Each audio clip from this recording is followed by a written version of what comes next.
Have you ever heard a story so incredible it sounds like a myth, but it holds a lesson so powerful it changes your life?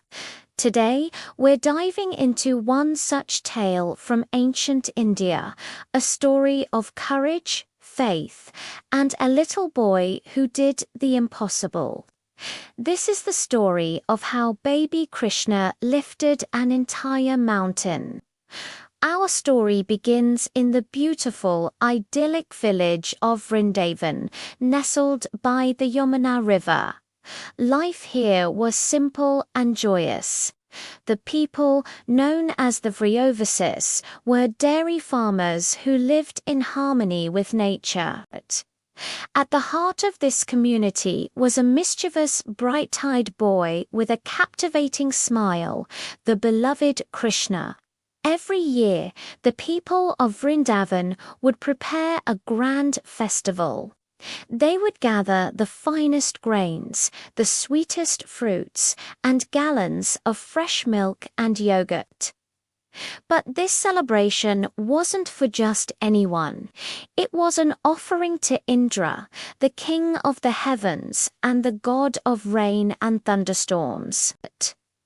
The villagers believed that by pleasing Indra, he would bless them with timely rains, ensuring their crops would flourish and their cows would have lush green pastures to graze on.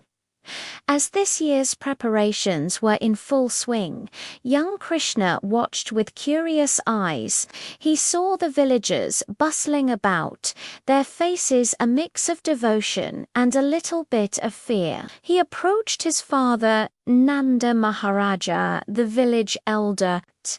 "Father," he asked, his voice filled with innocent curiosity, "why do we go to all this trouble for Indra? What has he done for us?" Nanda Maharaja smiled at his son's question. "Krishna," he explained patiently, "Indra is the one who gives us rain.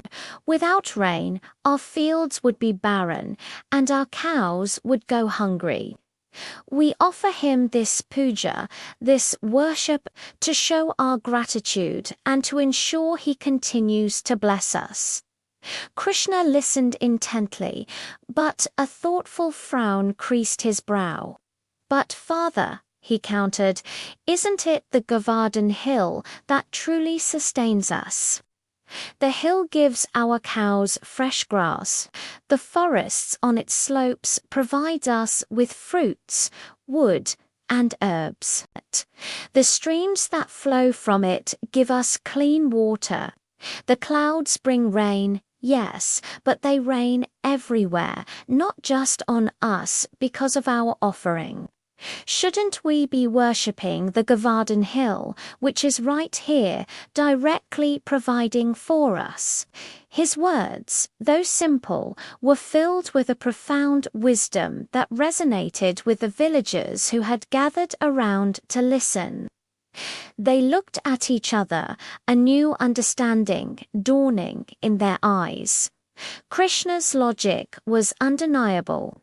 The Govardhan Hill was their direct benefactor, their constant provider. Krishna continued, his voice ringing with confidence. "Let us use all these wonderful preparations to worship Govardhan Hill. Let's offer our finest food to the hill and the cows, who are our mothers. Let's circumambulate the hill and celebrate its bounty." Inspired by Krishna's powerful and logical argument, the villagers agreed. They diverted all their preparations. Instead of a tribute to a distant god, they organized a magnificent festival in honor of their beloved mountain. They cooked mountains of rice, vats of delicious curries, and sweets of every kind. They decorated the entire area around Govardhan Hill with flowers and lights. It was a true feast for the senses, a celebration of gratitude for the earth that sustained them. They offered the food to the hill, chanting prayers of thanks. Then, as Krishna had suggested, they fed the Brahmins, the saintly people, and then they all sat down together for a grand feast. The joy and unity in Vrindavan were palpable. However, this news travelled fast. Up in the heavens, Lord Indra heard what had happened. His pride was deeply wounded. How dare these mere mortals ignore him, the king of the gods, and worship a hill instead? Consumed by rage, he decided to teach the villagers a lesson they would never forget. Indra summoned his most powerful and destructive clouds, the Samvartaka clouds, which are usually reserved for the dissolution of the universe. He commanded them to unleash their full fury upon Vrindavan. "Go," he thundered, "and flood the entire village. Drown them all for their arrogance." Suddenly, the clear blue skies above Vrindavan turned a terrifying shade of black. Lightning tore across the sky, and thunder cracked with a deafening roar. A torrential downpour began, unlike anything the villagers had ever seen. It wasn't just rain, it was a deluge. The Yamuna River began to swell, and the fields turned into lakes. The wind howled, threatening to tear their homes apart. Panic seized the villagers. They ran for shelter, their faces streaked with rain and tears. The cows and calves lowed in fear, huddling together against the punishing storm. They rushed to Krishna, their only hope. "Krishna, Krishna, save us!" They cried out. "We listened to you, and now Indra's wrath is upon us. What do we do?" Krishna looked at his people, his heart filled with compassion. He showed no fear, only a calm and reassuring smile. "Do not be afraid," he said, his voice a beacon of hope in the raging storm. "You have done nothing wrong. You worshipped what truly sustains you. Now take your families, your cows, and all your belongings, and follow me to Govardhan Hill. The hill you worshipped will now protect you." Trusting him completely, the entire village followed Krishna towards the Govardhan Hill as the storm raged on. When they reached the foot of the mountain, Krishna did something that would be remembered for eternity.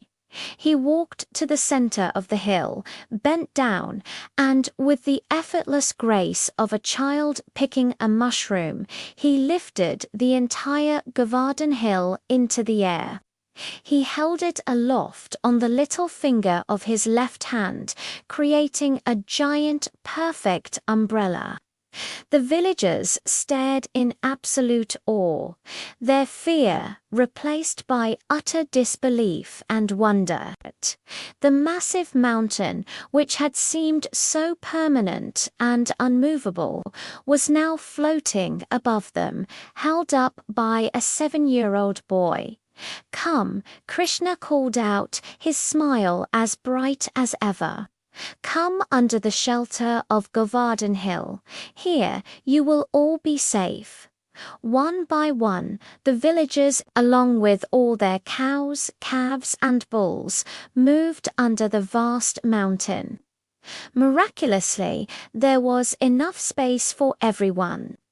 Under the hill, it was completely dry and peaceful, a stark contrast to the violent storm raging just outside.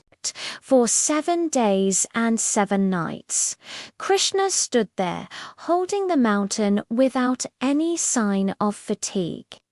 He didn't eat or drink, simply holding the hill and watching over his people with love. The villagers, safe under his protection, spent their time singing songs in praise of their miraculous savior.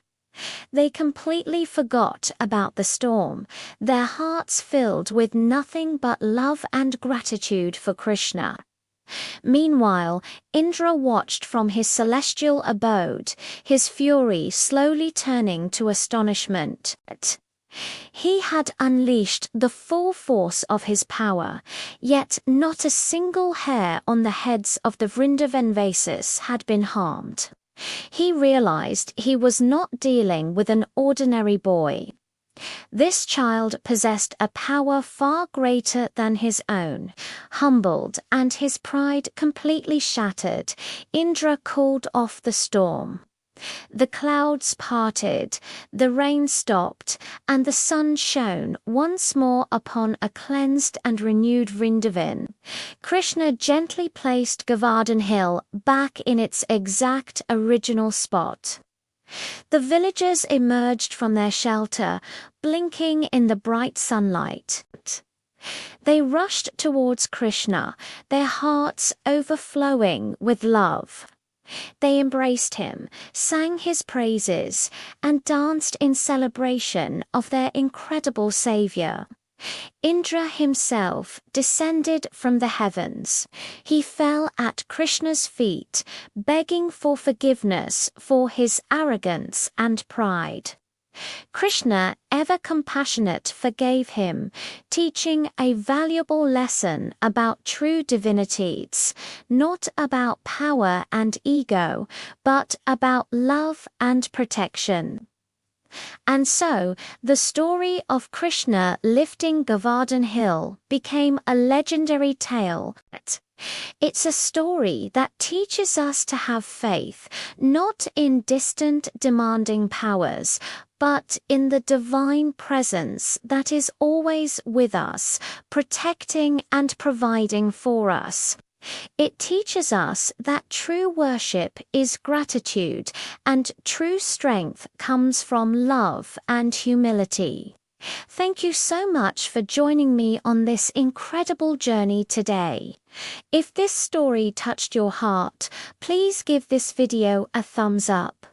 And don't forget to subscribe and hit that notification bell so you don't miss our next dive into these timeless tales. Share your thoughts in the comments below. I'd love to hear them. Until next time, stay curious and stay inspired.